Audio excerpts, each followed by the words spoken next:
चिता को अग्नि देते हैं उस समय सर को भी फोड़ा जाता है। जो मृत्यु को प्राप्त व्यक्ति चिता पर लेटा हुआ है उसका सर भी फोड़ा जाता है।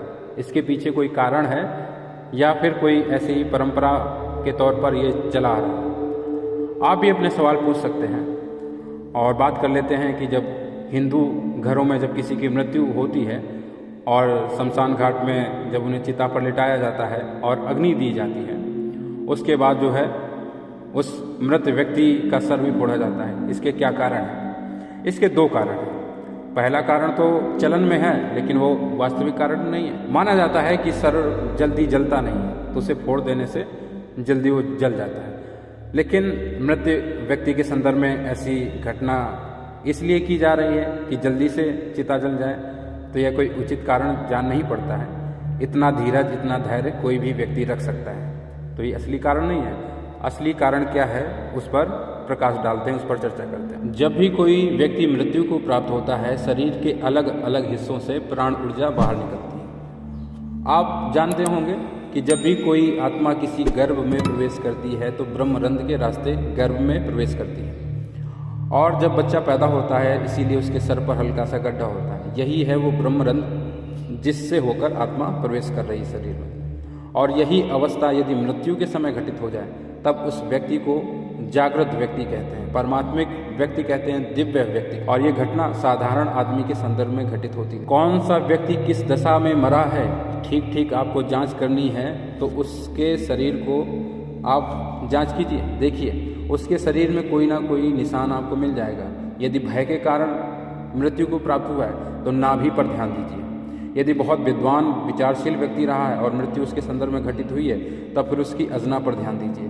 और यदि कामुक व्यक्ति रहा है तो फिर ज्ञानेंद्रिय पर आप ध्यान दीजिए। साधारण जो व्यक्ति की मृत्यु होती है वह ज्ञानेंद्रिय के रास्ते से ही उसकी प्राण ऊर्जा बाहर निकलती है। लेकिन जब कोई महायोगी व्यक्ति मृत्यु को प्राप्त होता है तब उसकी ऊर्जा ब्रह्मरंध्र को फोड़कर निकल जाती है। यानी कि जिस रास्ते से ऊर्जा प्रवेश की थी उसी रास्ते से ऊर्जा वापस चली जाती है। इसी अवस्था को कहते हैं जागृत। और इसी अवस्था को कहते हैं कि मृत्यु और जीवन के चक्र को तोड़कर कोई आदमी आज़ाद हो गया। और जब महायोगियों के साथ में ये घटना घटित हुई, किसी ऋषि मुनि ने अपने आप को जान लिया, आत्मा को समझा, मृत्यु को जाना, परमात्मा को जाना, अब वह व्यक्ति यदि अपना शरीर छोड़ता है तो उसकी प्राण ऊर्जा ब्रह्मरंध्र के रास्ते से निकल जाती है, सर फोड़कर निकल जाती है। और ये जब घटना लोगों ने देखी तो ये निशानी के तौर पर, प्रतीक के तौर पर कि हमारे घर में जिसकी मृत्यु हुई है उसका भी सर फोड़ दें तो शायद वह भी जीवन और मृत्यु के चक्र को तोड़कर आज़ाद हो जाए, निकल जाए, परमानंद में डूब जाए हमेशा के लिए। लेकिन ये घटना घटित नहीं होती, ये सिर्फ प्रतीक के तौर पर है। जिसने मृत्यु आने से पहले ही मृत्यु को जान लिया, अपने संदर्भ में खोज कर ली कि वास्तव में वो है कौन। क्योंकि जो अभी आपके पास पहचान है वह सामाजिक पहचान है, समाज की दी हुई पहचान है, नाम पता जो भी है आपका वो सब समाज का है।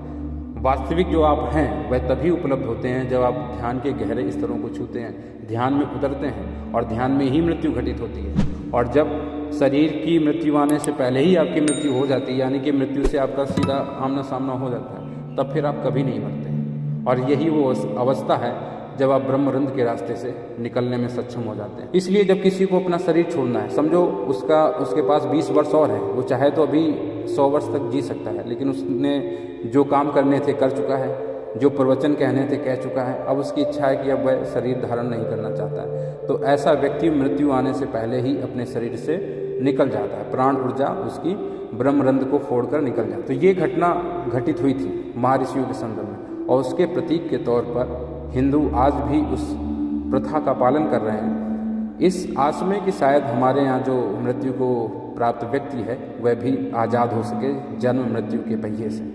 तो यही कारण है कि कोई व्यक्ति मरे हुए व्यक्ति का सर इसीलिए फोड़ता है कि वह जन्म और मृत्यु से आज़ाद हो सके। इसका यही कारण है।